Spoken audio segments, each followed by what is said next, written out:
inside my head. Sambil menyelam minum air, nampaknya ungkapan tersebut cocok menjadi penggambaran karakter dari sosok tampan Adipati Dolken saat ini. Pasalnya selama menjadi aktor, pria kelahiran Bandung itu juga sembari belajar menjadi seorang sutradara. Kegiatan syuting sehari-hari kerap dimanfaatkan Dodot untuk menyaring ilmu dari sang sutradara yang biasa memberi arahan langsung padanya. Hal itu pun diungkapkan Adipati saat peluncuran trailer film terbarunya Perburuan. There's only blood running in my veins. I've never been here. Ya, gue kan, maksudnya gue belajar selama gue syuting jadi pemain pun, gue itu belajar ada maksudnya apa sih yang gue lakuin selama ini gitu kan. Bukan dari segi keaktoran doang, tapi dari segi directing, dari segi produce segala macam gitu. Akhirnya gue memilih untuk menjadi belajar lebih tepatnya itu di directing menurut gue. Tapi untuk gue ngedirect, gue tuh perlu belajar lebih dalam lagi kan. Maksudnya gue belajar bikin video-video dulu segala macem. Akhirnya gue bikin PH yang emang bisa tempat gue sekalian belajar juga gitu. Dan bikin majalah juga akhirnya Traveling Max itu sendiri gitu. Akhirnya gue keluar keliling-keliling ke Indonesia buat sekalian belajar juga tentang culture-nya Indonesia itu juga seperti apa gitu. Ya akhirnya gue menetapkan kalau gue itu pengennya sebenarnya jadi director nanti setelah jadi, maksudnya tetap jadi aktor tapi gue sekalian belajar menjadi director gitu sih. Have you ever been with somebody that makes you feel wild? Melebarkan sayap menjadi seorang sutradara, Adipati berencana memulai hal ini dengan membuat film-film pendek. Nampaknya pria kelahiran Bandung itu tertarik membuat film yang mengusung tema adventure.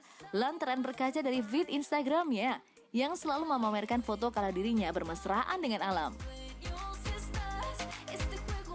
Karena gue masih pengen belajar sih. Karena kalau gue masuk ke trailer lebar berarti gue udah yakin kalau gue udah bisa gitu. Tapi ya sekalian belajar, ya belajarnya dari film pendek yang minim budget, yang krunya juga nggak terlalu banyak, maksudnya tanggung jawabnya juga nggak terlalu besar. Tapi ide juga dari gue, maksudnya segala macam kayak gitu sih. Gue punya timnya, gue juga selalu menceritakan cerita gue itu ke orang-orang yang menurut gue tepat gitu. Jadi emang selalu ada masukan.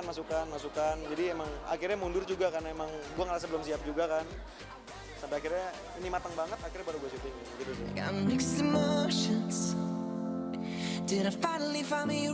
Keberanian Adipati menjajal hal baru dilandasi dengan tekad yang kuat dalam mengejar mimpi. Apalagi peran sutradara memiliki kaitan dengan pekerjaannya sehari-hari sebagai seorang aktor. Sehingga sah-sah saja jika dirinya berkeinginan melebarkan sayap menjadi seorang sutradara. Seru aja gitu.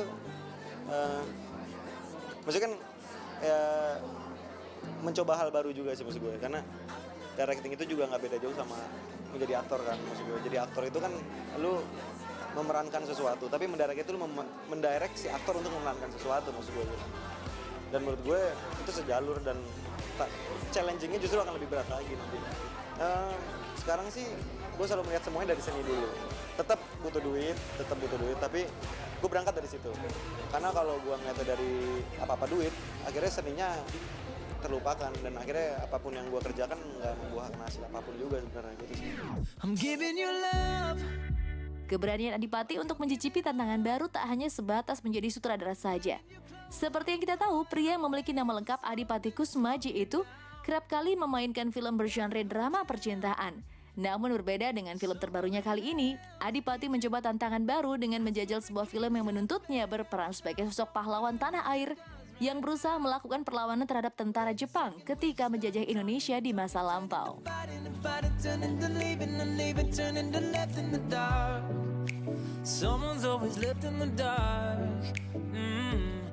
Yang pasti sih dia selalu bergelut dengan isi pikirannya dia sih. Dia itu mencari terus, dia mencari kebenaran, dia mencari keadilan, dia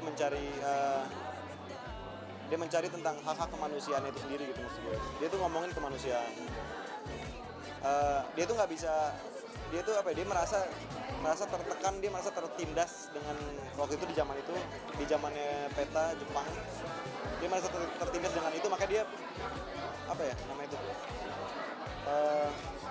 melakukan pergerakan atau melakukan perlawanan gitu karena dia merasa ditekan gitu secara ideologi, secara pikiran, secara hati dan secara semuanya gitu dan akhirnya dia melakukan sesuatu gitu. Baca skripnya berkali-kali karena emang dialognya panjang-panjang banget di situ. Terus juga ada latihan kendonya juga karena di situ ada kendo kan, tadi trailer juga ada kan. Terus kita apa lagi ya? Ini sih lebih banyak ke brainstormnya sama Ko Richard sih, karena kan yang punya semua itu di kepalanya Ko Richard gitu. Dia mau nyampein apa kita harus tahu.